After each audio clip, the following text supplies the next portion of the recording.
Assalamualaikum warahmatullahi wabarakatuh. Bismillahirrahmanirrahim. Alhamdulillahirabbil alamin. Wassalatu wassalamu ala asrofil anbiya'i mursalin Sayyidina Maulana Muhammadin wa ala alihi washabihi ajmain. Amma ba'd. Bertemu lagi dengan saya Farid Zainal Effendi. Di channel saya yang sederhana ini kita akan membahas satu kitab usul fikih yang populer di kalangan pesantren dan di dunia Islam yang bernama Al-Waraqat. Kitab Al-Waraqat ini adalah kitab yang dikarang oleh seorang imam yang sangat luar biasa yang bernama Imam Al-Haramain. Beliau bernama lengkap Abdul Ma'ali Abdul Malik bin Abdillah bin Yusuf bin Muhammad bin Abdillah bin Hayyoyah Al-Juwaini An-Naisaburi. Para ulama berbeda pendapat tentang waktu lahirnya.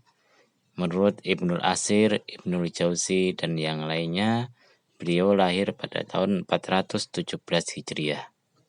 Tapi kebanyakan ulama menyebut bahwasanya kelahiran beliau adalah pada tanggal 18 Muharram tahun 419 Hijriah atau bertepatan dengan tanggal 22 tahun 1028 Masehi.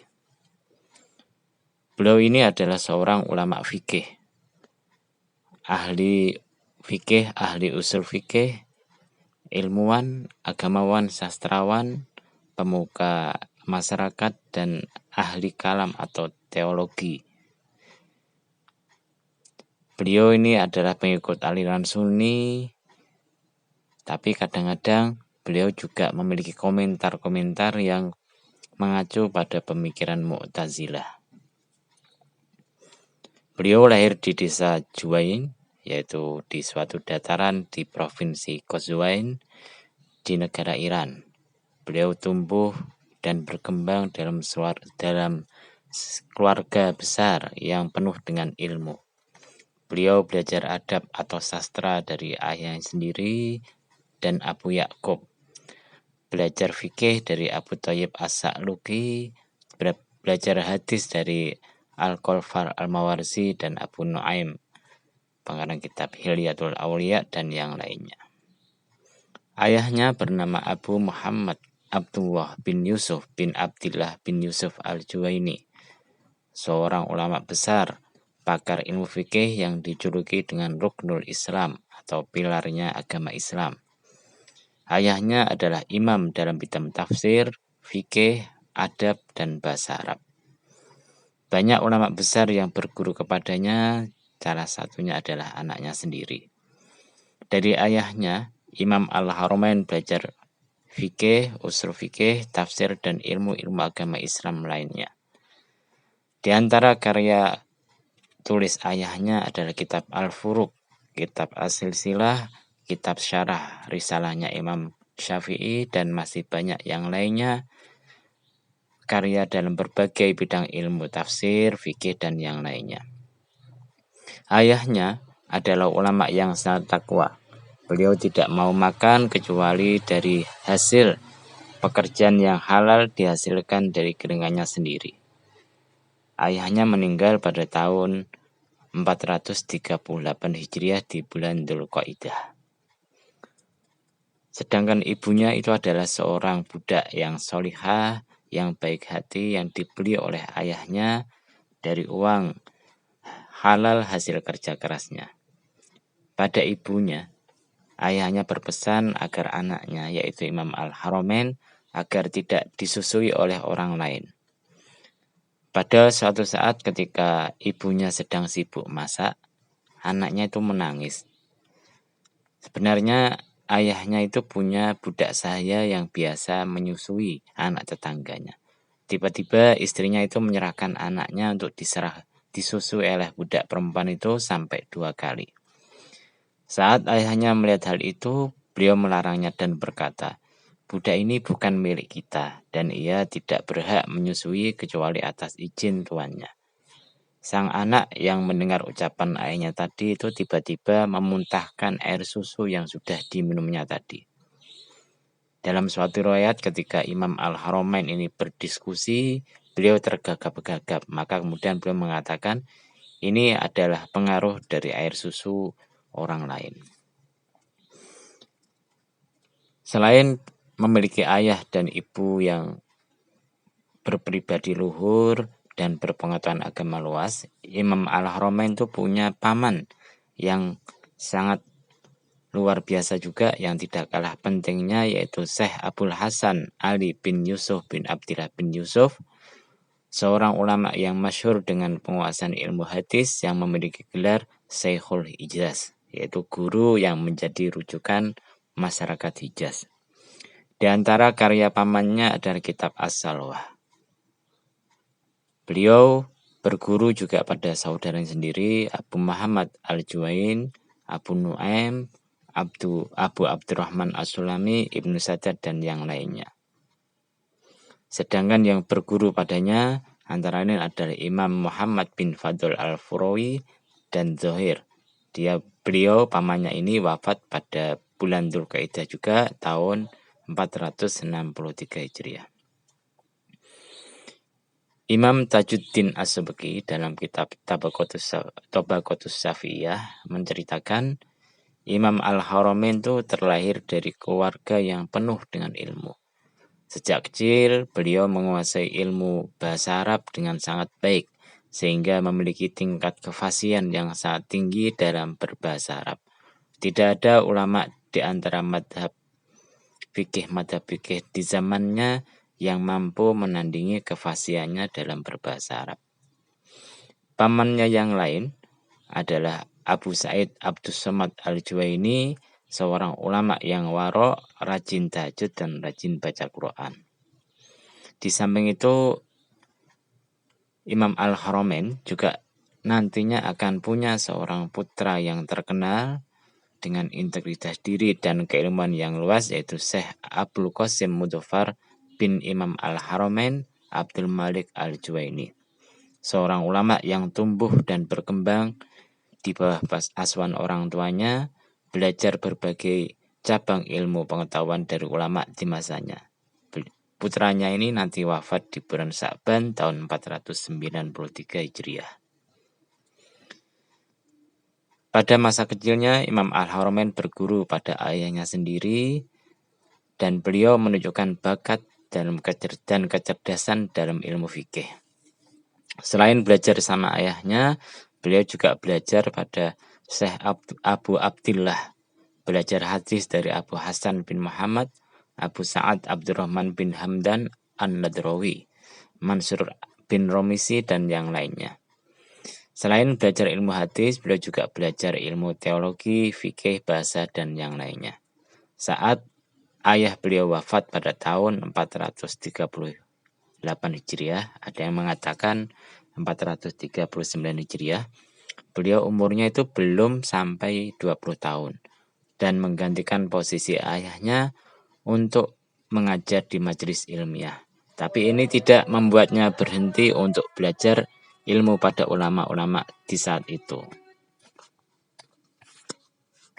Imam Al-Haramain cenderung membahas permasalahan secara mendalam, kemudian mengkritik hal-hal yang diperlukan.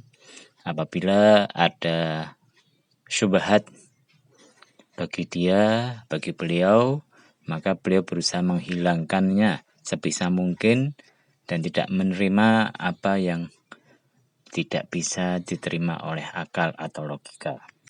Beliau senantiasa mencari ilmu, mencari pengetahuan sehingga menjadi imam yang terkenal di masanya. Seperti yang saya terangkan tadi, bahkan sebelum umur 20 tahun beliau sudah terkenal, dan ketika ayah meninggal dunia, beliau menggantikannya mengajarkan di majelis ilmiahnya.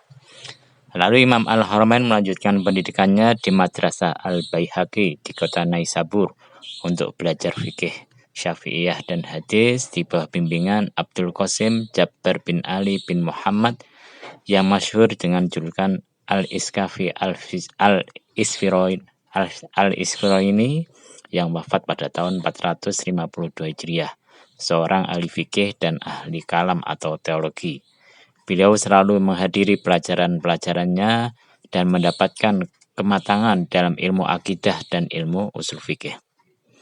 Selain itu, beliau juga belajar kepada Muhammad bin Ali bin Muhammad al-Mukri, atau yang dikenal atau masyhur dengan julukan Abu Abdillah al-Qubbasi, seorang ulama Al-Quran terbesar di masanya di kota Naisabur. Dari Imam al-Qubbasi inilah beliau mempelajari ilmu Al-Quran.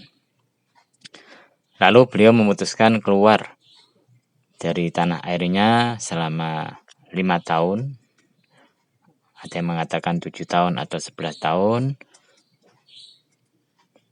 Pada saat itu beliau meninggalkan Naisabur pada tahun 443 Hijriah, yaitu pada saat terjadinya fitnah antara kelompok Mu'tazilah dengan kelompok Asy'ariyah. Beliau pergi ke Muaskar, Baghdad, Isfahan, Mekah, dan Madinah.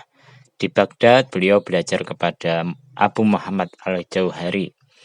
Di samping banyak menelaah buku-buku karya Imam al-Baqillani tentang teologi, beliau juga belajar kepada Ahmad bin Abdullah bin Ahmad bin Muhron, atau yang lebih terkenal dengan Al-Hafidh Abu Nu'aim al-Asbihani, pengarang kitab Hilyatul Aulia, yang menurut para ulama pada zamannya selama 14 tahun tidak ada yang bisa menandingi keilmuannya dalam masalah ilmu hadis.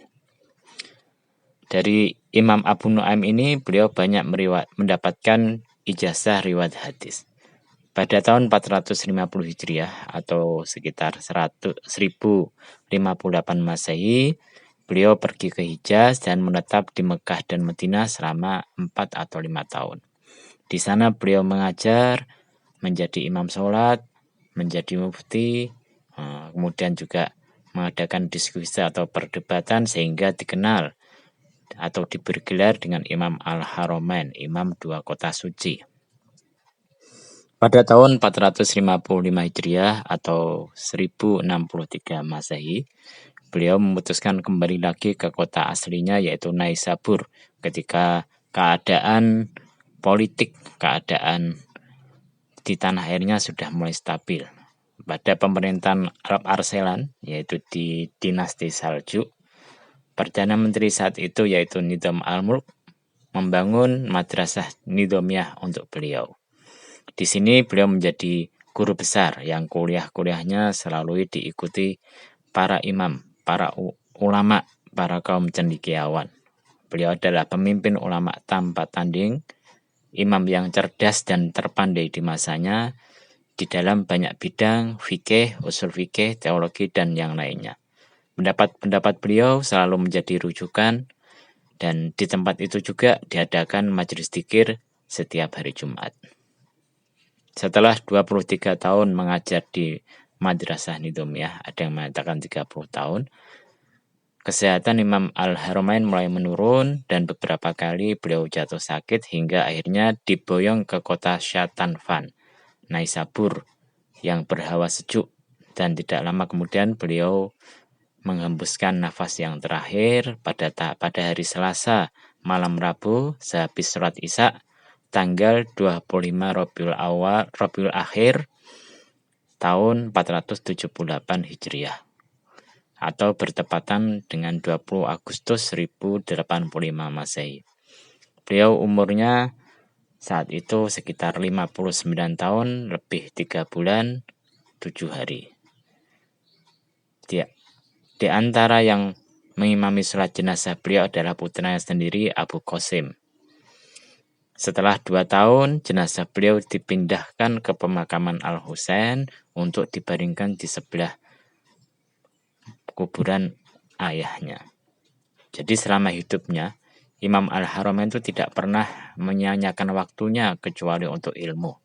Bahkan beliau berkata kepada murid-muridnya, "Aku tidak makan dan tidak minum seperti kebanyakan orang lain. Aku tidur ketika sudah sangat payah, baik siang maupun malam, dan aku baru makan saat aku sudah sangat-sangat lapar. Para ulama banyak memuji akan kehebatan beliau, kealiman beliau, kesolehan beliau. Abu Sa'ad As-Sam'ani mengatakan bahwasanya Abul Ma'ali atau Imam Al-Haramain adalah pemimpin para imam secara mutlak. Disepakati keimamannya di barat dan timur dan tidak ada bandingannya. Imam Al-Haramain itu adalah seorang ulama yang rendah hati. Beliau bahkan tidak segan-segan belajar ilmu kepada muridnya. Kenikmatan yang beliau harapkan adalah nikmatnya ilmu dan mengulang-ulang ilmu yang telah beliau pahami. Beliau meyakini bahwasanya belajar ilmu itu tidak terbatas waktu selama hidupnya dan ia belajar dari siapapun yang ia temui. Imam Tajuddin As-Subki menyatakan bahwasanya di antara gambaran kelembutan hatinya Imam Haramain, beliau itu mudah tersentuh hatinya, mudah menangis saat merenung. Saat beliau menerangkan ilmu tasawuf, maka pendengarnya akan ikut menangis, disebabkan mendengar tangisannya Imam Al-Haramain. Bahkan pernah suatu saat murid-muridnya itu meneteskan air mata darah karena terlalu banyak menangis bersama Imam Al-Haramain. Ia juga digambarkan sangat teliti dan terperinci ketika menjelaskan perkataan para ulama ahli tasawuf. Digambarkan seolah-olah saat beliau memberikan nasihat, maka pendengarnya itu akan mendapatkan hatinya seakan-akan bersih kembali.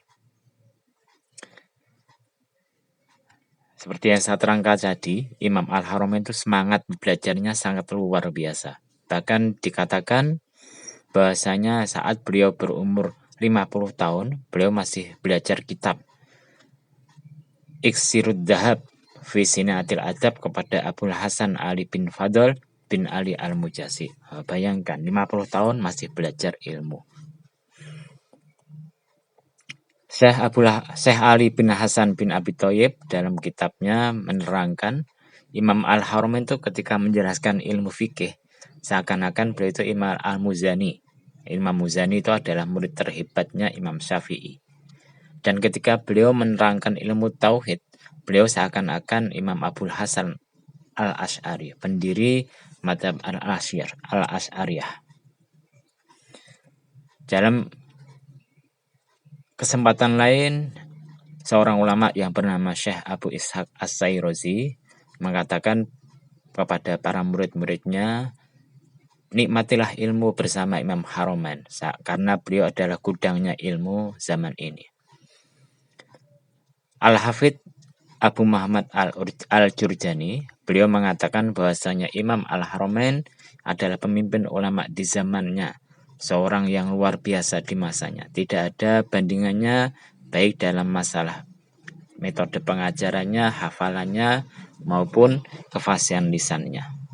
Jadi ulama-ulama itu banyak yang memuji kepada beliau. Sekarang saya akan menerangkan sebagian murid-murid beliau yang terkenal. Kalau guru-gurunya sudah banyak, saya sebutkan tadi. Sekarang di antara murid beliau yang terkenal adalah Imam Al-Ghazali yang wafat pada tahun 505 Hijriah, yaitu Al-Alamah Abu Hamid Muhammad bin Muhammad Al-Ghazali. Beliau mampu menyerap seluruh ilmu fikih dan usul fikihnya Imam Al-Haramain dalam waktu yang singkat. Murid beliau yang kedua yang juga terkenal adalah Al-Allamah Abul Hasan Ali bin Muhammad bin Ali At-Tabari, atau yang lebih terkenal dengan Imaduddin Ilqi Al-Harrasi, seorang ahli fikih, usul fikih, ahli tafsir, dan ahli hadis.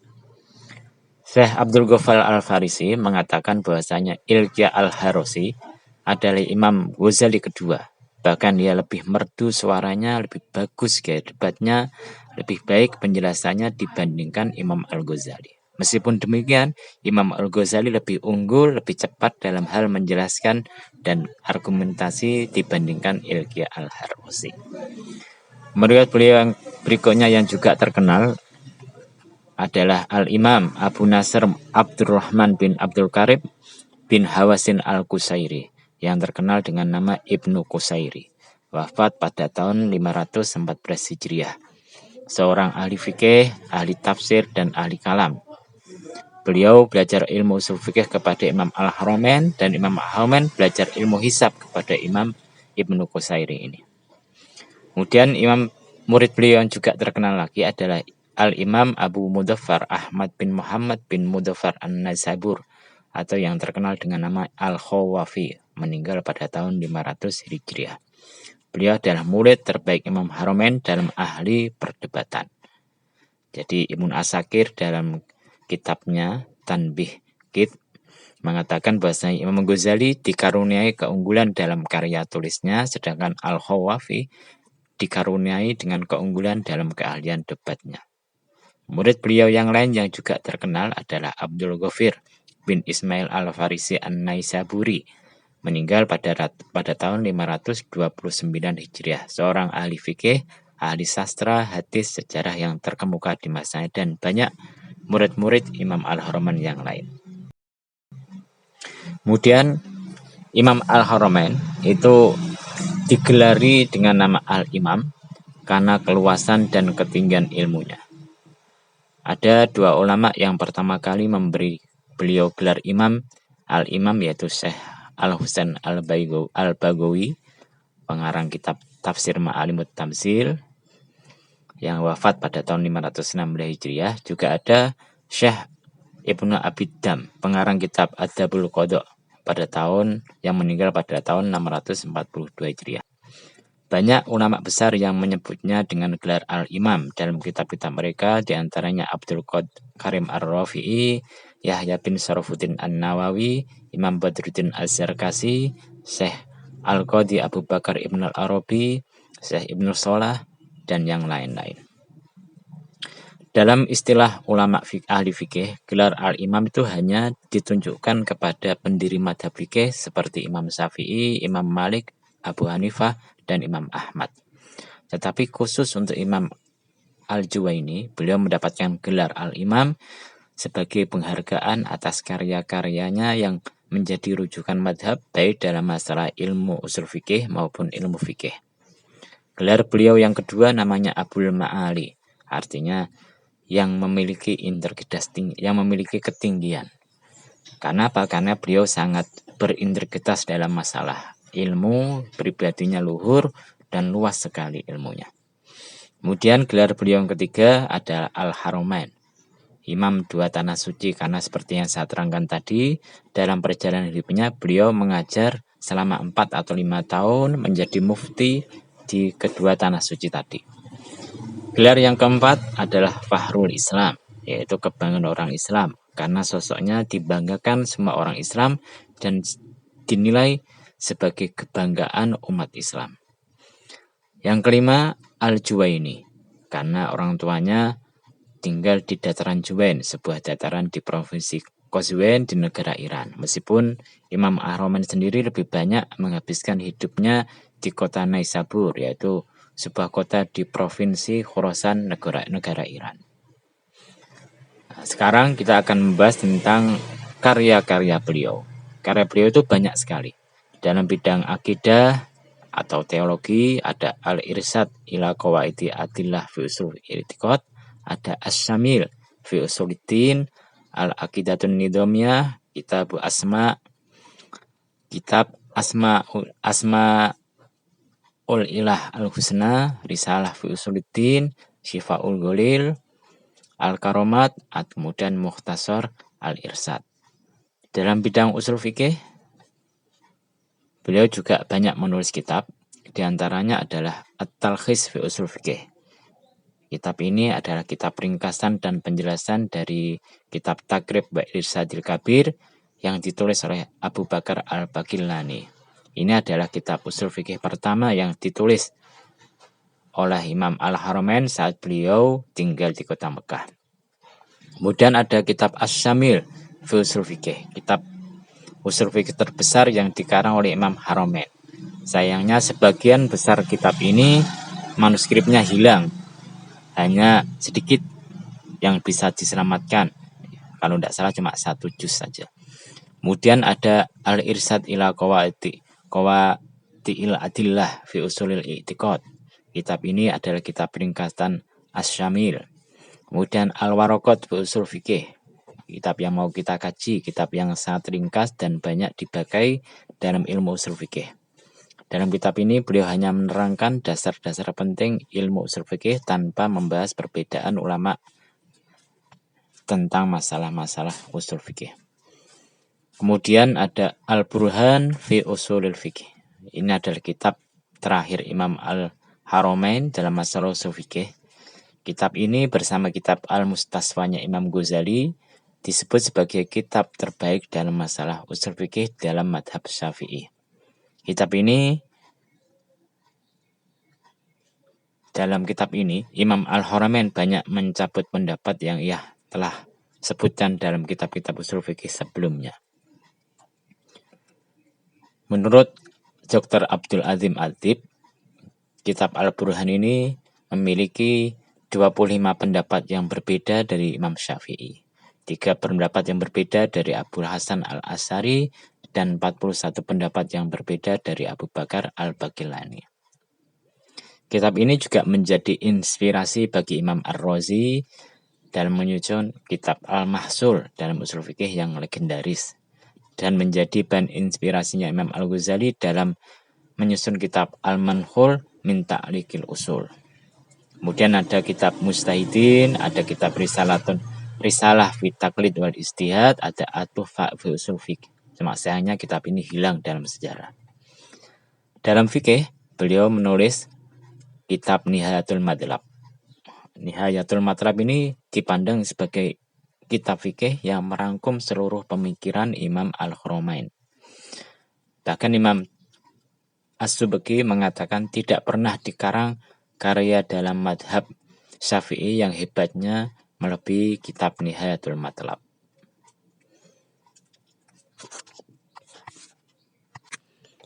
Beliau juga menulis kitab Mukhtasar Nihayah, yaitu ringkasan dari kitab Nihayatul Madhlab.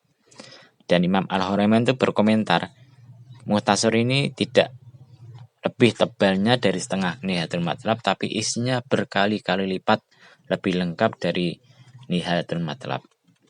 Imam As-Subki juga berkomentar, kitab ini adalah kitab yang sangat agung, kitab yang salah satu karya terbaiknya dari Imam Al-Haramain. Kemudian ada kitab Nihayatul Madhlab fi Dirasatil Madhab, ada Al-Silsilah fi Ma'rifatil Qaulaini wal Wajhain al Madhabis Syafi'i, ada Risalah fi Fiqh.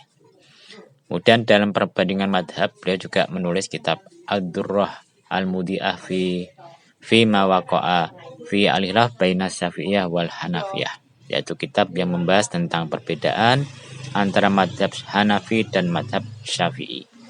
Kemudian ada kitab Mughizul Khalq fi Tarjihil Qaulil Haq. Dalam kitab ini beliau menjelaskan keunggulan madhab Syafi'i dibandingkan madhab-madhab yang lain. Sayangnya ulama-ulama dari madhab Hanafi dan Maliki menganggap Imam Al-Haramain ini terlalu fanatik dengan madhab Syafi'i dan memandang rendah terhadap madhab yang lain. Kemudian karena itulah ada seorang imam yang bernama Al-Kausari dari madhab Hanafi membuat kritikan dan bantahan atas kitab ini dengan karya yang berjudul Ihqaqul Haq bi Ibtalil Batil fi Mughizil Khalq. Kemudian ada Al-Asali fil Khilafiyah, ada Ghayatul Murtasidin fil Khilaf. Dalam bidang keilmuan yang lain, beliau juga menulis semacam Ghiyasul Umam, Fityasuddulam, atau yang dikenal dengan nama Al-Ghiyasi, yaitu kitab masalah politik, ilmu politik. Ada Al-Kafiyah fil Jadal, yang menjelaskan tentang tata cara dan kode etik dalam perdebatan. Kemudian bagaimana bisa mengambil kesimpulan akhir atau natijah. Ada Kitabun Nafs, ada kitab Al-Arba'in fi Hadis dan yang lainnya.